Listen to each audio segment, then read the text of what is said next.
In-depth football coverage from The Athletic is now just £1 per week. See the link in the description to sign up today. Do you remember before VAR, when every refereeing decision was a major talking point? When "I guess we'll never really know" was a reasonable refrain? Well, of course you do, because while VAR promised an end to the unknown, in reality, it magnified it. Now, to give VAR its credit, we may never have another mistake as egregious as Thierry Henry's handball or Alex Oxlade-Chamberlain being mistaken for Kieran Gibbs. But the truth is that for all its successes, VAR illuminates complex problems without providing proper answers. It highlights a terminal conflict between two now diverging concepts: observation and application. And this conflict, now at the heart of the sport, threatens to change the way the game is played forever. VAR's introduction to the Premier League was unavoidable. The history of the sport is littered with refereeing errors, and by 2019, supporters were clamouring for a solution. But why?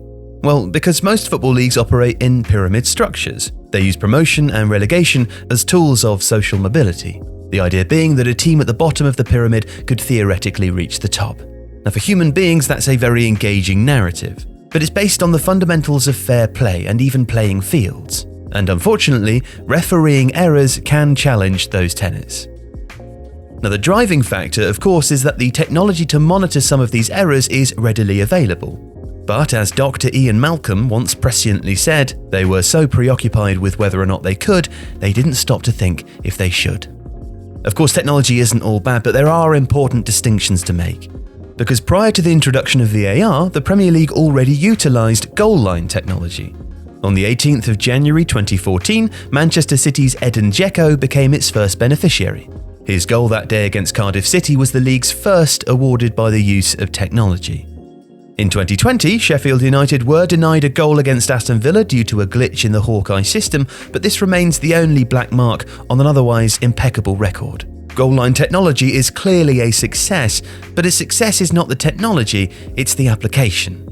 It's a goal or it isn't. There's no margin for error, no middle ground, no uncertainty. Whether or not a ball has crossed a line is the perfect use case for technological assistance because there is no gap between the observation of that event and the ability to apply the correct outcome.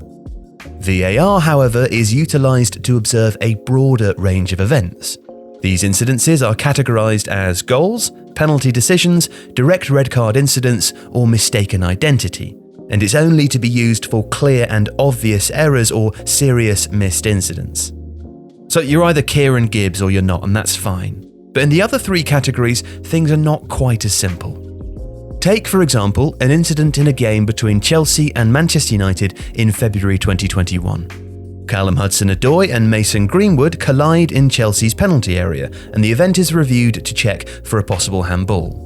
Now, at first it appeared as if it was Greenwood who had handled the ball, so much so that surrounding Chelsea players loudly appealed for a free kick. Yet upon review it was shown that it was actually Hudson-Odoi's hand that made contact, and yet no penalty was awarded. So let's go through this process.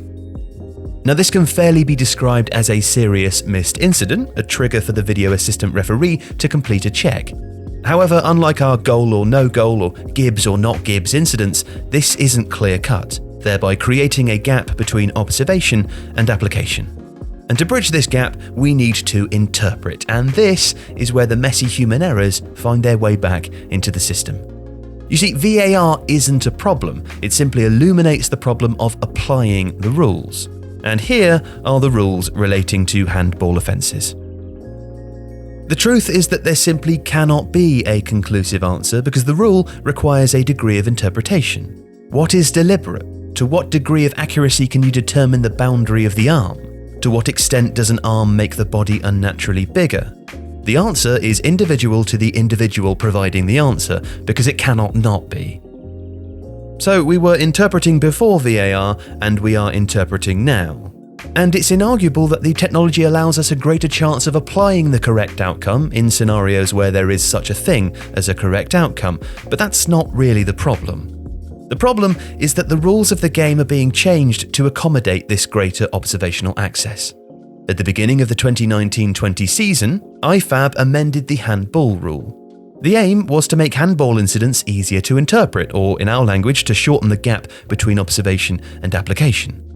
Across Europe, these adjustments led to a significant rise in the number of penalties awarded for handball fouls. And at the beginning of the 2020-21 season, FIFA, in charge of the implementation of VAR, insisted that the Premier League follow suit and apply the stricter interpretation. This consequently led to a similar rise in handball penalties awarded and has been a source of much consternation with supporters, players and managers.